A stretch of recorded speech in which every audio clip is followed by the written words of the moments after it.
Oreo biscuit লাগবে আমার height মাপতে। সবার প্রথমে প্যাকেটগুলো এভাবে খুলতে হবে। গাইস প্যাকেটগুলো কাটা কমপ্লিট, কিন্তু সমস্যা হলো প্যাকেট কাটতে কাটতে অনেকগুলো বিস্কুট ভেঙে গেছে। আরে যা, এই ওরিও বিস্কুটগুলো একটার পর একটা দাঁড় করাতেই পারছি না। যা আবার গেল। আইডিয়া, এই সমস্যা সমাধানের জন্য সুই সুতা নিয়ে আসলাম, আর সুই সুতার সাহায্যে ওরিও গুলো একসাথে জোড়তে শুরু করলাম। সবার প্রথমে 30টা ওরিও। দেখো গাইস এ তো অনেকটাই ছোট, এবার ডাইরেক্ট একবারে 70টা ওরিও। আরে এ তো আমার হাঁটুর কাছেই থেকে গেল।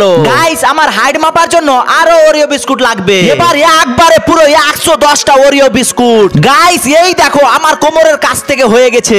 এই ভিডিওতে মনে হয় আমার পুরো পকেট খালি হয়েই যাবে। চলো আরো ওরিও লাগবে। গাইস তোমরা তো অনেক ভালো মনের মানুষ, আমি তোমাদের জন্য অনেক কষ্ট করে পরিশ্রম করে ভিডিও বানাই। প্লিজ ভিডিওটিতে লাইক দিয়ে চ্যানেলটি সাবস্ক্রাইব করে দাও। এবার ফাইনালি হলো 130 পিস ওরিও বিস্কুট। দেখো আর বিস্কুটও শেষ। গাইস এখানেই তো থেকে গেল।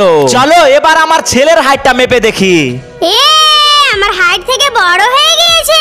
আমার হাইট মাপা দেখতে চাইলে কমেন্ট করো।